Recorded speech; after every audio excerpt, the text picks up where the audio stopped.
नमस्कार, यो news 24 television बेलुका 8 बजेको न्यूज बुलेटिनमा स्वागत छ। मुलुक अहिले चुनावी चटारोमा छ, तर यही बीच आर्थिक संकटको कालो बादल मडारिन छोडेको छैन। असमझदारीलाई कम गर्न नसक्दा दलहरूबीच दूरीको अवस्था छ। अनियन्त्रित महँगीले आम जनजीवन कष्टकर बन्ने क्रममा विराम लाग्न सकेको छैन। हरेक समस्याको समाधानको सूत्र हुन्छ, त्यस्तै इमानदारीताका साथ काम गरेर मात्र कार्यान्वयन गर्न सकिन्छ। यस्ता समस्याको चाङ लागिरहँदा मुलुक हाँक्ने नेतृत्वको ध्यान समाधानमा हुनुपर्ने हो। तर दुर्भाग्य, मुलुकको नेतृत्व गर्छु भन्नेहरू अहिले व्यक्तिगत लाभमा केन्द्रित छन्। भागबण्डाको राजनीतिले दलहरूलाई यति व्यस्त बनाएको छ कि समस्याहरूको यो पहाड तिनको नजरमा नै पर्न सकेको छैन। जनताका लागि राजनीति गर्छु भन्नेले आफू सरकारमा हुँदा मात्र होइन, बाहिर हुँदा समेत जनचासोका सवाललाई प्राथमिकता दिनुपर्ने हो। अझ सत्ताको बागडोर सम्हाल्नेलाई त गल्ती गर्ने छुट नै छैन। यो तथ्यको ज्ञान सबै राजनीतिज्ञलाई छ, तर व्यवहार भने केही थाहा नै नभएको जस्तो गर्छन्। जनताको दुःखलाई नजरअन्दाज गर्नेले ठुला र पूरा गर्न नसकिने विकासको नारा लगाउन सुहाउँछ। यो प्रश्न उत्तरको खोजीमा छ। विगतमा राजनीतिक परिवर्तन परिपक्व नभएकोले, अनुभव नभएकोले भन्ने जस्तो बहानाबाजीलाई जनताले अवसर दिए। अब त्यस्तो छुट पाइँदैन। अब इमानदारीताका साथ मुलुकको सङ्कट समाधानमा लाग्नुपर्छ, अन्यथा जनताबाट यसको कठोर मूल्याङ्कन हुने नै छ। यसको सुरुवात स्थानीय निर्वाचनबाटै हुन सक्छ। अब न्यूज बुलेटिनका हेडलाइन्स। दलहरूको निर्वाचन रणनीतिप्रति चौतर्फी चासो, जनमुखी एजेन्डा भन्दा गालीगलौजमा व्यस्तता बढेको चर्चा, सुशासन र आर्थिक विकासमा ध्यान दिनुपर्ने ठहर। गलत मान्छेको हातमा गयो भने इमानदार कम्युनिस्टहरू पनि केही समय रणभुल्लमा पर्ने। कांग्रेसमा पार्टी विधान उल्लङ्घन गर्ने प्रवृत्ति बढ्यो, व्यक्तिगत स्वार्थ र गुटबन्दीले समस्या जटिल बनाएको आरोप, विधान लत्याउने प्रवृत्ति सुध्रिनुपर्ने विश्लेषण। अहिलेलाई यो कार्य सम्पादन समितिबाट चाहिँ टुङ्गो लगाउने। व्यापार घाटा बढिरहँदा मुलुकको आर्थिक अवस्थाप्रति अनेक प्रश्न, आर्थिक समस्या देखिए पनि मुलुकको अवस्था श्रीलङ्का जस्तो गम्भीर नभएको विज्ञको निष्कर्ष। मुहानहरू साँगुरिएका छन्, घटेका छन्, जाने क्रम चाहिँ। राहतको आशामा रहेका कञ्चनपुरका बाढी पीडितमा चरम निराशा, घर खेत गुमाएको 6 महिनासम्म सरकारले बेवास्ता गरेको गुनासो, जिम्मेवार निकाय अझै मौन। विभिन्न मन्त्रीहरू आउनुभयो, तर अहिलेसम्म सरकारी राहत भनेको कुनै पनि अहिले उपलब्ध भएको छैन। र संयुक्त राष्ट्रसङ्घले रुस युक्रेन बीचको द्वन्द्व घटाउन पहल गर्ने, महासचिव गुटरेसले रुसी राष्ट्रपति पुटिन र युक्रेनी राष्ट्रपति जेलेन्स्कीसँग भेटेर समाधान निकाल्ने विश्वास।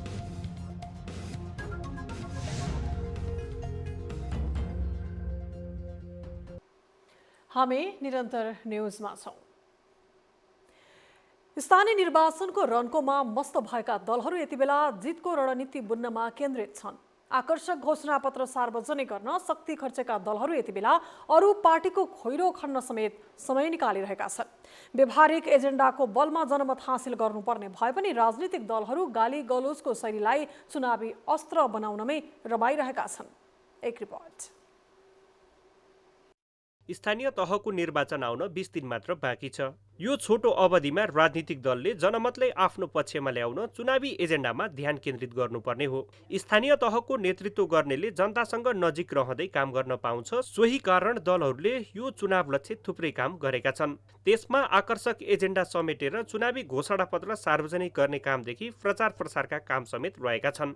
तर दलहरूको ध्यान यतिमा मात्रै सीमित छैन। नेपाली राजनीतिमा देखिएका दुर्घटनाका दोष अन्य दलको टाउकोमा थोपार्नेदेखि अरूका कमी कमजोरीमाथि कडा टिप्पणी गर्ने काम समेत भइरहेका छन्। नेकपा एकीकृत समाजवादीका अध्यक्ष माधव कुमार नेपाल यति बेला एमाले विरुद्धको टिप्पणीमा थुप्रै शब्द खर्चिरहेका छन्। केन्द्रबाट पछारिए, प्रदेशबाट पछारिए, राष्ट्रिय सभामा पछारिए, पछारिँदाखेरि पनि अझैसम्म पनि होस खुलेका छैन। दम्भको घोडामा चढेका छन्, अहङ्कारको घोडामा चढेका छन्। हिजो सत्ताको माग थियो, अहिले अब शक्तिको केही होला, ठुलो शक्ति छ भने त्यसको माग, पैसा होला पैसाको माग। यी माग सृजना गर्ने चिजहरू हुन्, हामीमा त्यो होइन। यो क्रम माधव नेपालमा मात्र सीमित छैन। नेकपा माओवादी केन्द्रका अध्यक्ष पुष्पकमल दाहाल प्रचण्ड पनि यो दौडमा पूर्ण शक्तिसहित लागि परेका छन्। विगतमा एउटै दलमा रहे पनि अहिले तिक्ततापूर्ण सम्बन्ध भएकाले उनी एमालेलाई कटाक्ष गर्ने मौका गुमाउँदैनन्। एमाले भन्ने बित्तिकै सबै खतम छन् भनेर नसोच्न, त्यहाँभित्र पनि इमान्दार कम्युनिस्टहरू अहिले पनि ठुलो सङ्ख्यामा छन्।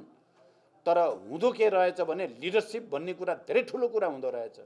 लिडरसिप गलत मान्छेको हातमा गयो भने इमान्दार कम्युनिस्टहरू पनि केही समय रणभुल्लमा पर्ने या फुत्किन गाह्रो हुने हुँदो रहेछ। आफ्नो कामको बढाइ चढाइ गर्ने र अरूको काममा खोट लगाउने भिडन्तमा प्रमुख प्रतिपक्षी एमाले पनि सशक्त देखिएको छ। विगतमा सत्ता सञ्चालनको अवसर पाउँदा फितलो साबित भए पनि अहिले काम गर्न नसक्नुको कारण अरू नै हुन् भनेर एमाले अध्यक्ष केपी शर्मा ओली थाकिरहेका छैनन्। आफूलाई अपदस्थ गरेको भन्दै गठबन्धनसँग रिसाएका उनी हरेक भाषणमा केही न केही गाली गर्ने अवसर जुटाइहाल्छन्। गठबन्धन जस्तो त्यो कठै यस्तो बेहालको चाहिँ अदालतले जडान गरिदिएको थोत्रा टालाहरूको पुतली, थोत्रा टालाको यस्तोसँग एमाले डराउँछ अरे।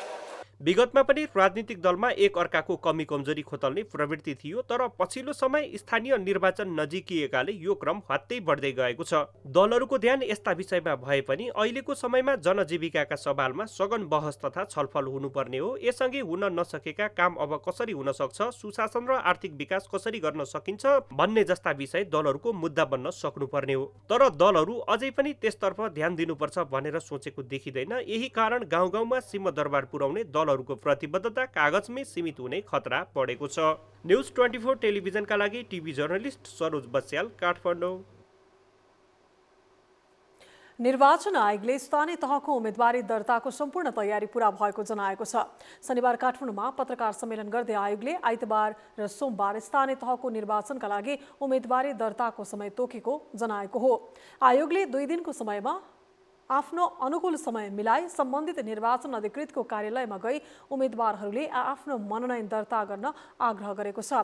पत्रकार सम्मेलनमा आयोगका प्रमुख निर्वाचन आयुक्त दिनेश थपलियाले आयोगले निर्वाचनको तयारी सम्पन्न गरेको र अब उम्मेदवारी, मतदान, मतगणना र नतिजा प्रकाशनतर्फ आयोग उन्मुख रहेको बताए। उनले यातायातको सुविधा नभएको ठाउँमा 19 गतेभित्र मतपत्र पठाइसकिने पनि बताएका छन्। थपलियाले 77 जिल्लाका 77 किसिमका मतपत्र हुने तथा भक्तपुर जिल्लाका 4 नगरपालिका र 6 महानगरको मतपत्र 17 गते उम्मेदवारको अन्तिम नामावली प्रकाशित भइसकेपछि छाप्न पठाइने बताए। उम्मेदवारको अन्तिम नामावली प्रकाशन भएपछि 11 दिन प्रचार प्रसारको समय दिइने पनि बताइएको छ। त्यस्तै उनले एउटा पार्टीबाट चुनाव जितेका व्यक्ति अर्को पार्टीमा गएमा वा पार्टीले कारबाही गरेको पत्र दिएमा 15 दिनमा हटाउने व्यवस्था रहेको पनि बताए। कुनै दलबाट निर्वाचित कुनै पनि पदाधिकारीले त्यो दल त्याग गरेर अर्को दलमा गएमा वा त्यो दलले गर्नुपर्ने कामभन्दा विपरीत कार्य गरेको भने त्यो दलको केन्द्रीय कमिटीले निर्णय गरेर आयोगमा निजलाई हटाइदिनु पर्यो भनेर आयो भने आवश्यक प्रक्रिया पूरा गरी डकुमेन्ट हेरेर 15 दिनभित्रमा आयोगले त्यो पद रिक्त भएको घोषणा गर्छ। त्यस्तै प्रमुख निर्वाचन आयुक्त थपलियाले निर्वाचन आचार संहितालाई प्रभावकारी रूपमा कार्यान्वयन गराउने र आचार संहिता विपरीत कार्य गर्नेलाई कारबाही गर्ने पनि बताएका छन्। छ महानगर र 11 उपमहानगरमा तालमेलको भागभण्डा मिलाउन सत्तारूढ दलहरूलाई निकै सकस पर्यो। बल्ल तल्ल नेतृत्वले भागभण्डा त टुङ्ग्यायो, तर पार्टीभित्रै कार्यकर्ता तहमा भने चर्को असन्तुष्टि देखियो। केन्द्रदेखि स्थानीय स्तरमा समेत नेतृत्वको चर्को आलोचना भइरहेको छ। केन्द्रबाट स्थानीय तहको अवस्था र माग नबुझी यस्तो निर्णय गर्दा पार्टीभित्रको असन्तुष्टि बढेको र यसले शीर्ष तहमा बनेको सहमति कार्यान्वयन हुने नहुने भन्ने प्रश्न खडा भएको छ। एक रिपोर्ट। सत्तारूढ 5 दलले केन्द्रमा गरेको चुनावी गठबन्धन विरुद्ध केही जिल्लामा स्थानीय नेताहरू विपक्षमा उभिएका छन्। भरतपुर, पोखरा र वीरगञ्ज महानगर तथा हेटौडा र जनकपुर उपमहानगर प्रमुखको उम्मेदवारी छाडेको भन्दै कांग्रेस कार्यकर्ताले बागी उठ्नेदेखि पार्टी छाड्ने सम्मको चेतावनी दिइरहेका छन्। स्थानीय तह निर्वाचनका लागि उम्मेदवारी मनोनयन वैशाख 11 र 12 गते हुँदैछ। सत्ता गठबन्धनको तालमेलप्रति कटाक्ष गर्दै आएको नेकपा एमाले पनि केही साना दलसँग सहकार्य गर्दैछ। उसले राप्रपा नेपाल, परिवार दल तथा राष्ट्रिय जनमोर्चाबाट विद्रोह गरेको समूहसँग सहकार्यका लागि परिपत्र नै गरिसकेको छ। तर कुन पालिकामा कसरी तालमेल गर्ने तय भने भइसकेको छैन। केन्द्रबाट तालमेलले पूर्णता पाए पनि त्यसको कार्यान्वयनको आधार भने तल्लो तहकै नेता कार्यकर्ताको हातमा छ। यस्तो हुनुमा भागभण्डाको निर्णयमा केन्द्र हावी हुनु रहेको नेताहरू स्वीकार छन्। गठबन्धन चाहिँ नि मेलमिलापको आधारमा निर्वाचन लड्ने चाहिँ नि जुन तहमा चाहिँ नि गठबन्धन हुने हो त्यही तहबाट सहमति हुनुपर्छ भन्छ नि। आवश्यकताको आधारमा चाहिँ नि उनीहरूले निर्णय गर्न सक्छ, त्यसलाई समर्थन गर्ने भन्ने हाम्रो निर्णय हो। तर पछि चाहिँ नि केन्द्रका नेताहरू नै बसेर चाहिँ नि 5 दलका नेताहरूले अब यसमा यसरी बाँड्ने भनेर भने त्यसमा चाहिँ नि स्थानीय तहको चाहिँ समर्थन चाहिँ नि त्यति देखिँदैन। केन्द्रीय नेतृत्वले आफू अनुकूल भागभण्डा गर्दा पार्टीको तल्लो तहमा असन्तुष्टि चुलिएको छ। यति बेला चुनाव जित्ने रणनीतिमा दलहरू व्यस्त भए पनि यो असन्तुष्टिले चुनावी तालमेलको भविष्यमाथि प्रश्न भने खडा भएको छ। यो खालको मनमुटावको असर चुनावमा देखिने खतरा छ। केही न केहीमा चाहिँ असन्तुष्टि हुँदा, बागी हुँदा अथवा गठबन्धनकै दलमा कुनै पक्ष चाहिँ असन्तुष्ट भएर बाहिर निस्कँदा स्वाभाविक रूपमा त्यसको प्रभाव पर्छ र आजै त्यस्तो निष्कर्षमा हामी पुगेका छैनौँ। भोलि र पर्सि बिहानसम्म हाम्रो होमवर्क गर्ने टाइम रहन्छ। 11-12 गते नोमिनेसन भएको हुँदा अधिकतम रूपमा त्यस बेलासम्म मिलाउने हाम्रो प्रयत्न रहन्छ। दलहरू मिलिसकेपछि आफ्नो दल मातहतका कार्यकर्ताहरूले बागी हाल्ने, मैले मान्दिनँ भन्ने, कार्यालयमा घेर्न जाने, असन्तुष्टि प्रकट गर्ने राम्रो संस्कार र संस्कृति होइन। त्यो सबैलाई पुर्याउन त सकिँदैन, आलो पालो गरेर गर्ने हुन्छ। दलहरूले बल्ल तल्ल भागभण्डाको विषयमा सहमति गर्न सके, तर अझै पनि ती स्थानमा कसलाई चुनाव उठाउने भन्ने विषयमा निर्णय गर्न सकेका भने छैनन्। दलहरूका तर्फबाट उम्मेद्वार बन्न चाहनेको संख्या अधिक हुनु र दलहरूमा उम्मेद्वार चयनको कुनै आधार नहुनुले यस्तो समस्या बढाइरहेको छ। यी व्यावहारिक कठिनतालाई जति उपेक्षा गर्यो त्यसको असर पार्टीमा पर्दै जाने तर्कलाई गलत भन्ने आधार भने पाइँदैन। न्युज 24 टेलिभिजनका लागि क्यामेरामा प्रभात थापाका साथमा टिभी जर्नलिस्ट राजन ढकालको रिपोर्ट। नेपालको औपचारिक भ्रमणमा रहेका अमेरिकी सांसदहरूले एमसीसी सम्झौता पारित गरेकोमा नेपालको संघीय संसदप्रति आभार व्यक्त गरेका छन्। नेपाल अमेरिका संसदीय मैत्री समूहसँग शनिबार काठमाडौँको एक होटलमा भएको अन्तर्क्रिया कार्यक्रममा बोल्दै अमेरिकी सांसदहरूले यस्तो बताएका हुन्। नेपालको समृद्धिका लागि, नेपालको जनजीविका र समावेशी विकासका लागि आवश्यक सहयोगलाई निरन्तरता दिन अमेरिकाका दुवै पार्टीका सांसदहरूको तर्फबाट प्रतिबद्धता समेत व्यक्त गरिएको छ। नेपालको पूर्वाधार विकास, पर्यटन क्षेत्रको विकास, नवीकरण ऊर्जा, नेपालको विकासका लागि पनि सहयोग गर्ने कुरा अमेरिकी सांसदहरूको टोलीले राखेको समूहका संयोजक डाक्टर मिनेन्द्र रिजालले जानकारी दिए।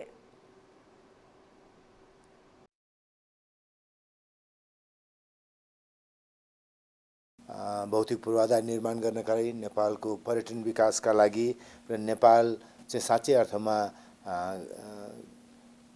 स्वच्छ र रिन्युएबल ऊर्जाका लागि एउटा अत्यन्त महत्त्वपूर्ण स्रोत रहन सक्छ दक्षिण एसियाका लागि र अरू पनि सबै छिमेका देशहरूका लागि भन्ने कुरा हामीहरूले पनि भन्यौँ। उहाँहरूले पनि त्यसमा सन्तोष व्यक्त गर्नुभयो।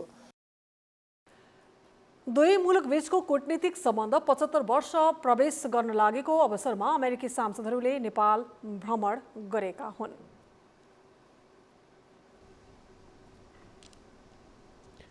हामी निरन्तर न्युजमा छौँ। राजनीतिक दलको आफ्नो विधान हुन्छ, त्यही विधान अनुरूप पार्टी सञ्चालन हुन्छ। विधान विपरीतका गतिविधि र निर्णयलाई अवैधानिक मानिन्छ। तर नेपाली कांग्रेसमा व्यवहारिकताको नाममा गुटगत लेनदेन गर्दै विधान उल्लङ्घन गर्ने अभ्यास बढिरहेको छ। महानगरको प्रमुख र उपप्रमुखको जिम्मेवार चयनमा पनि कांग्रेसले यही शैलीलाई निरन्तरता दिएको छ। एक रिपोर्ट। नेकपा एमालेको पार्टी सञ्चालन शैलीलाई कांग्रेसका नेताहरू अलोकतान्त्रिक भन्ने गर्छन्। सो पार्टीले विधान नमान्ने उदाहरण दिँदै यो आरोप लगाउने पार्टीभित्रको अभ्यासमा भने खासै भिन्नता छैन। विधिको शासनलाई मूल मन्त्र मान्ने नेपाली कांग्रेसमा पार्टी विधान उल्लङ्घन गर्ने क्रम वात्तै बढेको छ। पार्टीको विधानमा कहीँ पनि नभएको व्यवस्थाको प्रयोग गर्ने शैली हावी भएको हो। कांग्रेसको विधानले पदाधिकारी पूर्व पदाधिकारीको तह कल्पना गरेको छैन। तर पार्टीका हरेक महत्त्वपूर्ण निर्णय यही स्तरको बैठकले गर्ने गरेको छ। 14औं महाधिवेशन पश्चात नेपाली कांग्रेसले राष्ट्रिय सभा उम्मेद्वारको सिफारिस यही बैठकबाट गरेको थियो। महाधिवेशनपछि गरिएको पहिलो निर्णय नै अवैधानिक तहको सिफारिसमा भएको थियो। अब राष्ट्रिय सभामा त्यही ढङ्गले भयो। अब यो के छ भनेदेखि अन्तिम दिन दरखास्त दिने भन्दा अगाडि नाम लिएर आएपछि हामीलाई पनि कस्तो हुन्छ भनेदेखि बाध्य हुन्छ पार्टीको उम्मेदवारलाई चित्त बुझेन नबुझेन नाइ नभन्ने स्थिति जुन सिर्जना हुन्छ, त्यो किसिमको स्थिति राष्ट्रिय सभाको बेला भएकै हो। अब अहिले पनि संसदीय समितिले गर्नुपर्ने हो विधानअनुसार। यो क्रमले हालसम्म निरन्तरता पाइरहेको छ। कांग्रेसले स्थानीय तह निर्वाचनका लागि महानगर उपमहानगरका उम्मेद्वारलाई टिकट दिन केन्द्रीय संसदीय बोर्ड गठन गर्नुपर्ने हो। विधान अनुसार 14 जना पदाधिकारी र सभापतिले मनोनित गरेका 11 गरी 25 सदस्यीय केन्द्रीय संसदीय बोर्ड गठनको व्यवस्था छ। कांग्रेसले केन्द्रीय समिति र केन्द्रीय कार्य सम्पादन समिति बैठकमा पनि संसदीय बोर्ड गठन गर्ने बारे छलफल गरेको थियो। तर सभापति देउवाले आफू निकट नेताहरू संसदीय बोर्डमा अटाउन नसक्ने भएपछि बोर्ड नै गठन नगरी कार्य सम्पादन समितिबाटै काम चलाउन खोजेका छन्। कार्य सम्पादन समिति 38 जनाको छ। अब संसदीय बोर्ड बनाउनु 25 जनाको हो हैन। यद्यपि फेरि पदाधिकारीहरू त स्वत संसदीय बोर्डको सदस्य हुने पनि व्यवस्था छ। अहिलेलाई यो कार्य सम्पादन समितिबाट चाहिँ टुङ्गो लगाउने, अब यो संसदीय दल पछि पछि बोर्ड नै गठन नगरेकाले महानगरका उम्मेद्वार चयन हुँदा समेत अवैधानिक प्रक्रियाले नै निरन्तरता नै पाएको छ। विक्रमसम्म 2006 सालमा नेपाली राष्ट्रिय कांग्रेस र नेपाल प्रजातान्त्रिक कांग्रेसको एकीकरणबाट बनेको नेपाली कांग्रेसमा स्थापनाकालदेखि नै दुई धारको अस्तित्व देखिन्छ। त्यस्तै विभिन्न गुट उपगुटहरू हटाउने अनेक बाचाका बावजुद अहिलेसम्म यो संस्कारले निरन्तरता पाइरहेको छ। तिनै गुटहरू बीचको लेनदेनका कारण कांग्रेसले पटक पटक विधानलाई लत्याउने गरेको इतिहास छ। प्रधानमन्त्री शेरबहादुर देउवा र औपचारिक भ्रमणमा आएका अमेरिकी संसदीय टोलीबीच भेटवार्ता भएको छ। सिनेटर किस्टर्न जिलिब्रान्डको नेतृत्वको अमेरिकी संसदीय टोलीले प्रधानमन्त्री देउवासँग शनिबार भेट गरेका हुन्। भेटवार्तामा नेपाल अमेरिका मित्रता र सरकार, संसद र आम जनतालाई समावेश गरी बहुआयामिक साझेदारी अभिवृद्धि गर्ने उपायहरूबारे विचार आदान प्रदान भएको बताइएको छ। यसअघि अमेरिकी संसदीय टोलीले शनिबार नै परराष्ट्र मन्त्री नारायण खड्कासँग पनि भेटवार्ता गरेका थिए। भेटवार्तामा आर्थिक विकास लगायत विभिन्न क्षेत्रमा सहयोगका लागि विषयमा छलफल भएको परराष्ट्र मन्त्रालयले जनाएको छ। 4 जना अमेरिकी सिनेटर र 1 जना सांसदको टोली शुक्रबार साँझ काठमाडौँ आएको थियो। टोलीमा सिनेटरहरू सेन्ड्रन व्हाइट हाउस, कोरी बुकर न्यू जर्सी, मार्क केली एरिजोना र प्रतिनिधि सभा सदस्य मोन्जेयर जोन्स रहेका छन्। स्थानीय निर्वाचन नजिकै गर्दा केन्द्रमा उम्मेद्वार चयनको सकस जारी छ। तर जिल्ला तहमा पनि निर्वाचन गतिविधिले तीव्रता पाउन थालिसकेको छ। दलहरू चुनावी प्रचारदेखि मतदाता रिझाउने काममा व्यस्त छन् भने निर्वाचन आयोगले चुनावका विभिन्न आयाममा काम गरिरहेको छ। सीमा क्षेत्रको निगरानीदेखि निर्वाचन स्थलको व्यवस्थापनको काम अघि बढिरहँदा जिल्ला जिल्लामा चुनावी माहौलले उत्साह नै ल्याइदिएको छ। एक रिपोर्ट। आगामी वैशाख 30 गते हुने स्थानीय तह निर्वाचनका लागि केन्द्र मात्रै होइन, प्रदेश, जिल्ला र स्थानीय तहमै रौनक छाएको छ।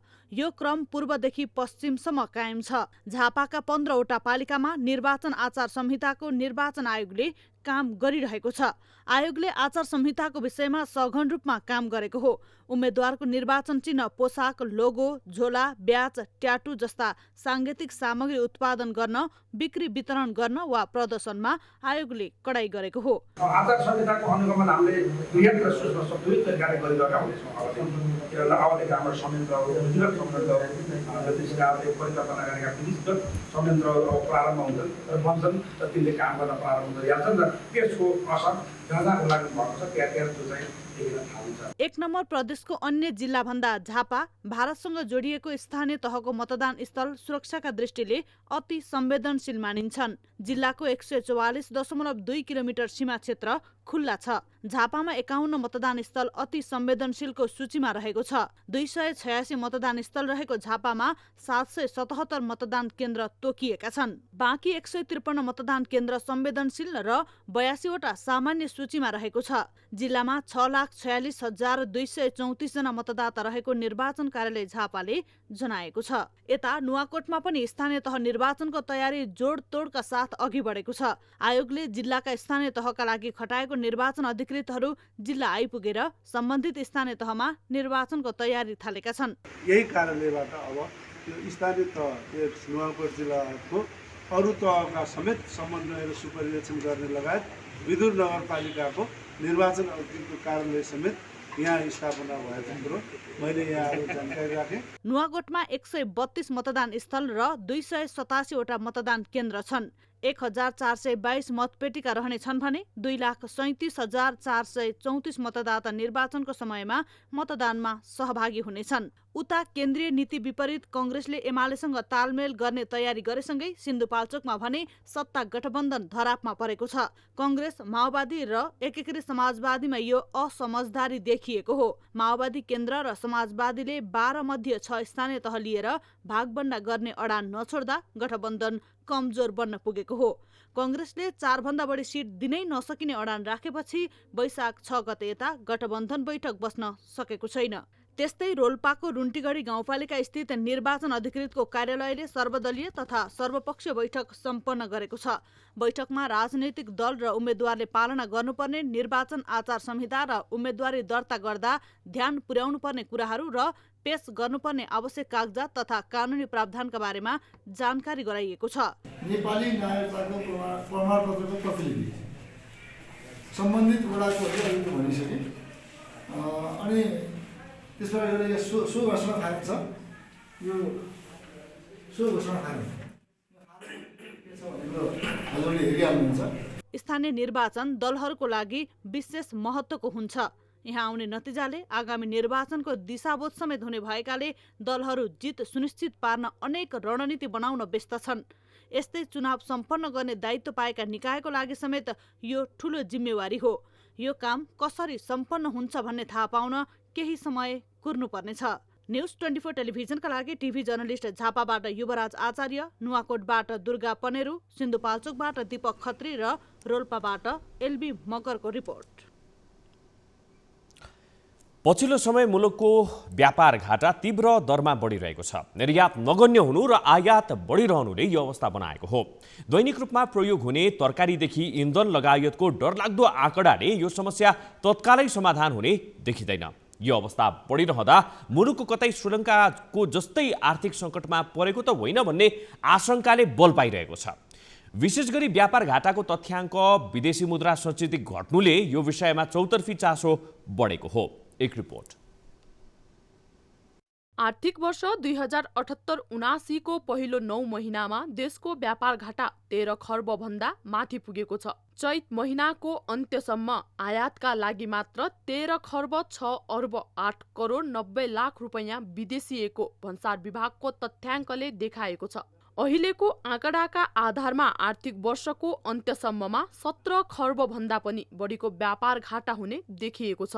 यो रकम नेपालको वार्षिक बजेट भन्दा धेरै हो। यसै हिसाबमा आयात हुने उच्च व्यापार घाटा बेहोर्नु परे विदेशी मुद्राको सञ्चितमा चाप परेर देश श्रीलङ्काको अवस्थामा समेत पुग्ने धेरै आकलनहरू गरिएको छ।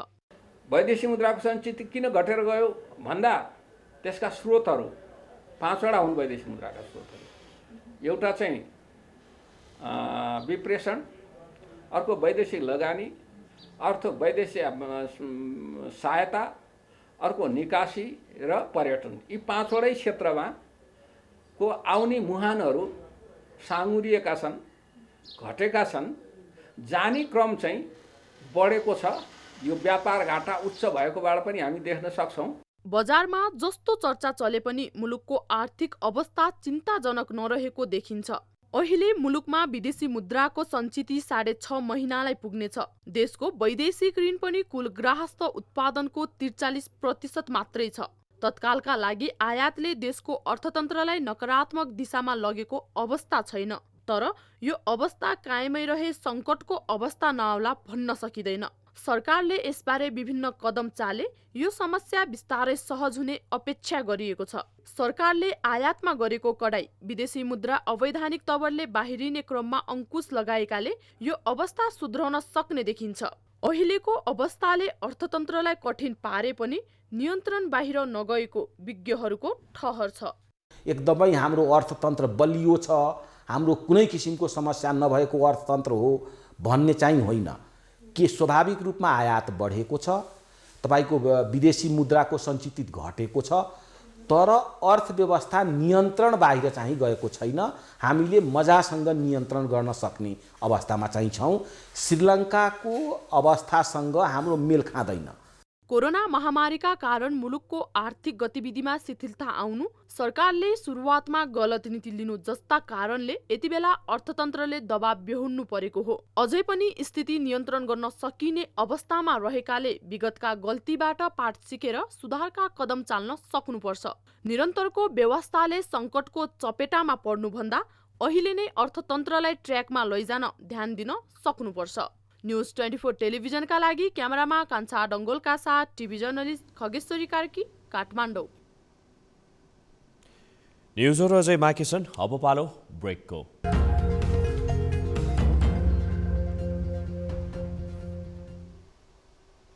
हामी निरन्तर न्युजमा छौँ। नेपाल सङ्गीत तथा नाट्य प्रतिष्ठानले शनिबार आफ्नो 12औं वार्षिकोत्सव मनाएको छ। प्रतिष्ठानले शनिबार काठमाडौँमा एक कार्यक्रमको आयोजना गर्दै वार्षिकोत्सव मनाएको हो। कार्यक्रममा गीत कविता वाचन गरिएको थियो भने नेपाल सङ्गीत तथा नाट्य राष्ट्रिय प्रज्ञा पुरस्कार पाउने व्यक्तिहरूको नाम सार्वजनिक गरिएको थियो। जसअनुसार सङ्गीत विधामा वरिष्ठ सङ्गीतकर्मी मोहन कृष्ण कार्की ढली, नृत्य विधामा वरिष्ठ नृत्य निर्देशक बेडा जोशी राज भण्डारी, नाटक विधामा वरिष्ठ नाटककार मनबहादुर मुखियालाई पुरस्कृत गरिने भएको छ। त्यस्तै लोकसङ्गीत विधामा वरिष्ठ लोकगायक अमर बिरही गुरुङ, रङ्गमञ्च विधामा वरिष्ठ रङ्गकर्मी वृद्धिचरण श्रेष्ठ तथा शास्त्रीय तथा परम्परागत सङ्गीत विधामा वरिष्ठ जलतरङ्ग वादक मोहन प्रसाद जोशीलाई पुरस्कृत गरिने भएको छ। कार्यक्रममा प्रतिष्ठानका कुलपति नारायण भक्त श्रेष्ठ रायनले नाट्य प्रज्ञा प्रतिष्ठानलाई सबै हिसाबले सम्पन्न बनाउने बताएका छन्। आश्वासन बाँडेर शासन चलाउने नेताहरूको पुरानै प्रवृत्ति हो। स्थानीय निकायको चुनाव नजिकिएसँगै दलहरूले घोषणापत्र तथा अन्य माध्यमबाट आश्वासन बाँड्नमा यतिबेला व्यस्त हुने गरेका छन्। तर कञ्चनपुरका बाढी पीडितले 6 महिना बितिसक्दा पनि राहत पाउन सकेका छैनन्। देशका प्रधानमन्त्रीदेखि प्रदेशका मन्त्रीसम्म हेलिकप्टर चढेर आश्वासन बाँड्न त पुगे, तर राहत पुर्याउन सकेनन्। राजनीतिक दल र नेताहरूलाई चुनावी चटारोमा रहेका बेला कञ्चनपुरको दोधारा चाँदनी नगरपालिका 10 कुतिया कबरका स्थानीयहरू भने आगामी वर्षाको सिजन कसरी कटाउने भन्ने चिन्तामा छन्। एक रिपोर्ट। गत कार्तिकमा बेमौसमी वर्षाको कारण आएको बाढीका कारण कञ्चनपुरको दोधारा चाँदनी नगरपालिका 10 कुतिया कबरका स्थानीयले खेतीयोग्य जमिन भण्डारण गरेको अन्न गुमाउनु पर्यो। बाढीले घरमा भएको ओन्ने ओछ्याउने समेत बगाइदिँदा कैयौं रात स्थानीय विद्यालयको चिसो भुइँमा बिताउन बाध्य भए। उनीहरू जसो तसो बालुवा फालेर घरमा बस्न त थाले, तर बाढीले उब्जाउ हुने जमिनलाई बगरमा परिणत गरिदिँदा कुनै बाली उत्पादन गर्न सकेका छैनन्। बाढीले खेतीयोग्य जमिन बगरमा परिणत गरिदिँदा ती जमिन अहिले बन्जर बनेका छन्। बाढी आए लगत्तै प्रधानमन्त्री शेरबहादुर देउबा लगायतका शीर्ष नेताहरूले बाढीग्रस्त क्षेत्रको अनुगमन गरेर तत्काल राहत उपलब्ध गराउने आश्वासन दिएका थिए। तर हालसम्म पनि राहत नपाएको पीडितको गुनासो छ। सरकारको तर्फबाट भने यहाँ एउटा सिनको अथवा एउटा एक सुक्का भनौँ त्यो केही भएको छैन। अब हामीले गाउँ खेतीकै खाने, सबैले गाउँ खेती गाउँ काटेर थिर्छ चलेका छन्, रोटी खालान्, हामीले के खाने यही बाँझो छ। यही विभिन्न प्रकारको हाम्रो 8-10 परिवारहरू जम्मै सारै यो यस्तै वञ्चित भइरहेको छ। सरकारी निकायका मुख्यमन्त्रीजीको दौरा पनि भएकै हो, प्रधानमन्त्रीजी पनि आउने भयो, विभिन्न मन्त्रीहरू आउनुभयो, तर अहिलेसम्म सरकारी राहत भनेको कुनै पनि अहिले उपलब्ध भएको छैन। जिल्लाको स्थानीय तहहरूले बाढी पीडितहरूको क्षतिपूर्तिको लागि 59 करोड भन्दा बढी रकम माग गरेका छन्। त्यसमध्ये 10 करोड निकासा पनि भएको छ। तर आवश्यक कागजात अभावमा किसानलाई बाँड्न नसकिएको जिल्ला प्रशासनको स्वीकारोक्ति छ। किसानहरूका विविध कुराहरू, नागरिकता, लाल पूर्जाको कपी, अनि त्यसपछि लाल पूर्जा नहुनेले सम्झौताको प्रतिहरू सहित राखेका डकुमेन्टहरू राखेर पेश गर्नुपर्ने हुन्छ। ती डकुमेन्टहरू आइ नसकेको स्थानीय तहबाट ती डकुमेन्टहरू भिडाउने गरी आइ नसकेको कारणले अहिले रकम चाहिँ रोकी खातामै बसिराखेको छ। यता वर्षायाम नजिकिएसँगै स्थानीयहरूलाई बाढी आउने चिन्ताले सताउन थालेको छ। सरकारले वर्षेनी आउने बाढी रोकथामको लागि बाँध निर्माण नगर्दा बाँकी रहेको घरखेत पनि बाढीले बगाउने हो कि भन्ने उनीहरूमा चिन्ता थपिएको छ। अब सरकारले के गर्ने, अब त्यो बन्द बनाइदिए भए हुन्थ्यो। अब अहिले त त्यो बन्द र त्यो महाकाली बराबर भइगयो, झन् पुर्यो। अब बनाइदिए भए अलि रोकथाम हुन्थ्यो कि भन्ने विचार थियो। अब अहिलेसम्म अब केही सुरसार छैन। अब जेठको लास्टबाट त फेरि पानी आउनु सुरु भइहाल्छ। पानी आयो भल आइगयो। अब खानलाई केही छैन घरमा। तातिबाट दिएको चामल आटा दिएको थियो बिचरा उसले संस्थाले, त्यही अब खाइयो 2-3-4-5 महिना खाइयो। अब गुजारियो अबदेखि खाने केही पनि छैन। अहिले देशैभरि चुनावी माहौल छ। फेरि उम्मेद्वारहरू ठुल्ठुला बाचा र आश्वासन सहित भोट माग्न घर दैलोसम्म पुग्नेछन्। तर कञ्चनपुरका बाढी पीडितले राहतको लागि अझै कति समय कुर्नुपर्ने हो त्यसको टुङ्गो भने छैन। न्युज 24 टेलिभिजनका लागि कञ्चनपुरबाट टिभी जर्नलिस्ट सुरेश भट्टको रिपोर्ट। हामी निरन्तर न्युजमा छौँ। प्राविधिक शिक्षाको विकास र विस्तारले बेरोजगारीको समस्यालाई घटाउनुको साथै देश विकासमा समेत महत्त्वपूर्ण भूमिका खेल्छ। प्राविधिक शिक्षाको महत्त्व बुझ्दै बिगु गाउँपालिकाले आफ्नै पहलमा बिगु पोलिटेक्निकल इन्स्टिच्युट सञ्चालन गरेको छ, जसबाट दुर्गम बिगुका विद्यार्थीहरूले गाउँमै प्राविधिक शिक्षा अध्ययन गर्न पाएका छन्। एक रिपोर्ट। भौगोलिक विकटताका कारण दुर्गम रहेको बिगुल गाउँपालिकाले प्राविधिक तथा व्यावसायिक शिक्षालाई बढावा दिँदै आएको छ। प्राविधिक शिक्षामा सबैको सहज पहुँच पुर्याउन सिंहटी बजारमा बिगु पोलिटेक्निक इन्स्टिच्युट सञ्चालन गरेको छ, जसबाट बिगुका गरिब, दलित तथा जेहेन्दार विद्यार्थीहरूले गाउँमै कम खर्चमा प्राविधिक शिक्षा अध्ययन गर्न पाएका छन्। कति धेरै खर्च गरेर अन्य ठाउँमा गएर आफ्नो बाबा मम्मीबाट छुटेर टाढा गएर पढ्नु परेको छ। हामी त अब यहीँनिर धेर जति त 4 जना विद्यार्थी बाहेक अरू सबैजना यस बिगु गाउँपालिकाबाट नै हुनुहुन्छ। हजुरहरू त आफ्नै घरमा बाबा मम्मीसँग साथमा रहनु भए झैँ सरह छ र खर्च पनि हाम्रो कम भएको छ। अहिले यो इन्स्टिच्युटमा सिभिल सब ओभरसियरको पढाइ भइरहेको छ। 48 जना विद्यार्थीहरू रहेको यस इन्स्टिच्युटले 70% रिजल्ट दिन सफल भएको छ। सिटिभिटी र गाउँपालिकाको साझेदारीमा सञ्चालित कलेज हो र फन्डिङको कुरा गर्दा हामीले सिटिभिटीबाट पनि पाउनुपर्ने हो, तर हामीले अहिलेसम्म सिटिभिटीबाट पाएको छैनौँ। पालिका बिगु गाउँपालिकाबाट हामीलाई अनुदान रकम आउँछ अनि हाम्रो विद्यार्थीहरूको फी हुन्छ। विद्यार्थीहरूबाट पनि धेर आउँदैन, हाम्रो 50,000 पर इयर हो पर स्टुडेन्ट। समयको माग अनुसार देश तथा विदेशका श्रम बजारमा खरो प्रतिस्पर्धा गर्न सक्ने सक्षम जनशक्तिको आवश्यकतालाई मध्यनजर गर्दै गाउँपालिकाले इन्स्टिच्युटको स्थापना गरेको हो। प्राविधिक शिक्षाको अभावमा युवाहरू बेरोजगार बन्न नपरोस् भनेर इन्स्टिच्युटको स्थापना गरिएको हो। आगामी दिनमा थप प्राविधिक विषयहरूको अध्यापन गराउने गाउँपालिकाको योजना छ। व्यावसायिक र सिपमूलक शिक्षा दिन सदैव तत्पर रहने गाउँपालिकाले प्रतिबद्धता जनाएको छ। यहाँको उत्पादन भनौँ राम्रोसँग पास हुने विद्यार्थीहरूले रोजगारीको चाहिँ 100% ग्यारेन्टी भएको जस्तो मलाई आभास भएको छ कि यहाँ पास भइसके पछाडि चाहिँ जागिर पाइँदैन कि जागिर खोज्न अन्त कहीँ जानुपर्छ कि भन्ने जस्तो अवस्था छैन र वर्षैपछि विद्यार्थीहरूको यसमा आकर्षण बढिरहेको छ। बेगु गाउँपालिका जस्तै अन्य स्थानीय तहहरूले पनि प्राविधिक शिक्षामा युवाहरूको सहज पहुँच गराइदिने हो भने बेरोजगारीको समस्या केही हदसम्म कम हुन्छ। साथै दक्ष जनशक्तिको उत्पादनसँगै उनीहरूलाई रोजगारीको अवसर सिर्जना गर्न सके शिक्षाको वास्तविक उद्देश्य पूरा हुनेछ। न्युज 24 टेलिभिजनका लागि दोलखाबाट टिभी जर्नलिस्ट अविरल बस्नेतको रिपोर्ट। अब हेल्थ न्युज।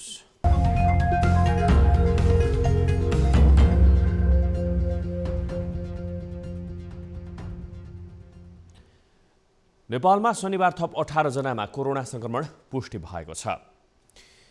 देशभर गरिएको 3691 पीसीआर परीक्षणका क्रममा 18 जनामा कोरोना संक्रमण देखिएको हो। 1256 एन्टिजेन परीक्षणका क्रममा भने कसैमा पनि कोरोना पुष्टि नभएको स्वास्थ्य मन्त्रालयले जनाएको छ। कोरोनाका कारण शनिबार पनि कसैको मृत्यु भएको छैन। त्यस्तै थप 17 संक्रमित निको हुँदा हालसम्म नेपालमा 9,66,498 जना निको भएका छन्। हाल नेपालमा 283 सक्रिय संक्रमित आइसोलेसनमा रहेको मन्त्रालयले जनाएको छ। अब बिजनेस न्युज। नेपालमा व्यापार घाटा कम गर्ने उद्देश्यले नयाँ टाइल उद्योग सञ्चालनमा आएको छ। काठमाडौँमा पत्रकार सम्मेलन गरी नेपोटिप टाइल्स उद्योग सञ्चालनमा आएको जनाइएको छ। बारा जिल्लाको जितपुर उपमहानगरपालिकाबाट उद्योग सञ्चालनमा आएको हो। नेपोटिप इटालियन प्रविधिमा आधारित स्वदेशी टाइल उद्योग हो। उद्योगले दैनिकी 30,000 स्क्वायर मिटर टाइल्स उत्पादन गर्न सक्ने क्षमता रहेको कम्पनीले जनाएको छ। उद्योगले करिब 300 जनालाई रोजगारी समेत प्रदान गरेको छ। स्वदेशी माग पूरा गरी विदेश निर्यात गरेर व्यापार घाटा कम गर्न सहयोग पुर्याउने कम्पनीको दाबी छ। न्युजहरू अझै बाँकी छन्। अब पालो ब्रेकको।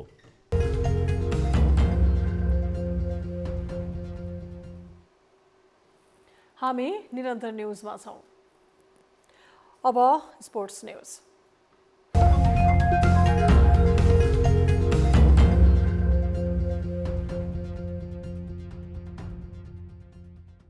शहीद स्मारक सी डिभिजन लिगमा मनोहरा युनाइटेड क्लबले विजयी सुरुवात गरेको छ।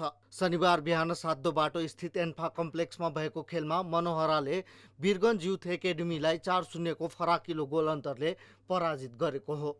मनोहराका लागि असीम राई, अजय कुमार चौधरी, आशिष श्रेष्ठ र विनय खड्काले 1-1 गोल गरे। सी डिभिजन लिग अन्तर्गत नै शनिबार भएको दोस्रो खेलमा सानेपा क्लबले विजयी सुरुवात गरेको छ। खेलमा सानेपाले ओसिस क्लबलाई 3-0 गोल अन्तरले पराजित गरेको हो। सानेपाको जितमा खेमराज तामाङले 41औं मिनेटमा, दोस्रो 50औं मिनेटमा र तेस्रो 88औं मिनेटमा गोल गर्दै ह्याट्रिक गोल गरे। सी डिभिजनमा समेत 14 क्लबले प्रतिस्पर्धा गरिरहेका छन्। लिगका शीर्ष 2 टिम बी डिभिजनमा बढुवा हुनेछन्। 2 टिम रेलिगेसनमा पर्नेछन्।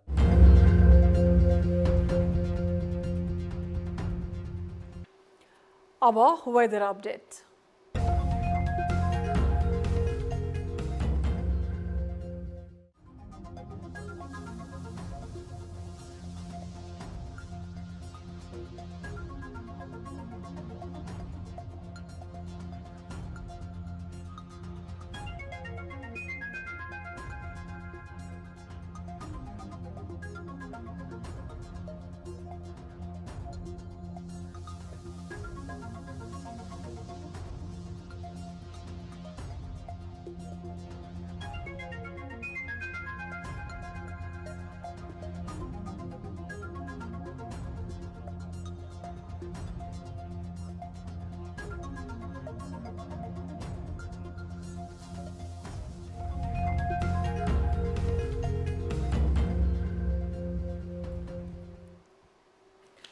अब न्युज बुलेटिनको अन्त्यमा पुनः हेडलाइन्स। दलहरूको निर्वाचन रणनीतिप्रति चौतर्फी चासो, जनमुखी एजेन्डा भन्दा गाली गलौजमा व्यस्तता बढेको चर्चा, सुशासन र आर्थिक विकासमा ध्यान दिनुपर्ने ठहर। गलत मान्छेको हातमा गयो भने इमानदार कम्युनिस्टहरू पनि केही समय रणभुल्लमा पर्ने। कांग्रेसमा पार्टी विधान उल्लङ्घन गर्ने प्रवृत्ति बढ्यो, व्यक्तिगत स्वार्थ र गुटबन्दीले समस्या जटिल बनाएको आरोप। विधान लत्याउने प्रवृत्ति सुध्रनुपर्ने विश्लेषण। अहिलेलाई यो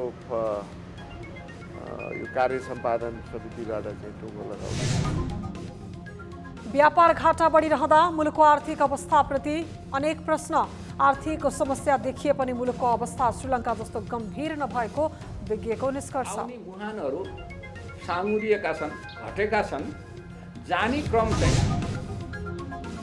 राहतको आशामा रहेका कञ्चनपुरका बाढी पीडितमा चरम निराशा। घर खेत गुमाएको 6 महिनासम्म सरकारले व्यवस्था गरेको गुनासो। जिम्मेवार निकाय अझै मौन। विभिन्न मन्त्रीहरू आउनुभयो तर अहिलेसम्म सरकारी राहत भनेको कुनै पनि अहिले उपलब्ध भएको छैन।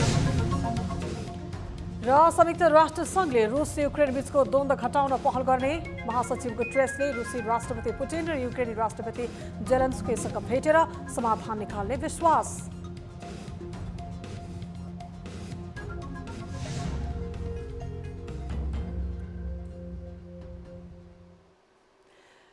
बेलुका 8 बजेको न्युज बुलेटिन अहिलेलाई यति नै। जाँदै ताली र गालीका लागि हामीले सोधेको प्रश्न।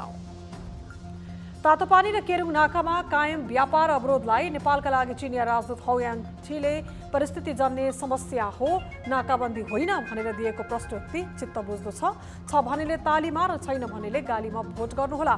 हाम्रो पात्रको एप्लिकेसनमा गएर ताली र गालीका लागि भोट गर्न सक्नुहुनेछ। थप न्युजका लागि हाम्रो वेबसाइट www.news24nepal.com हेर्नुहोला।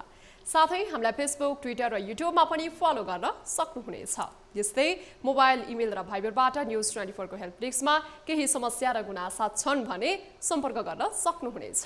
हामी निरन्तर न्युजमा छौँ। नमस्ते।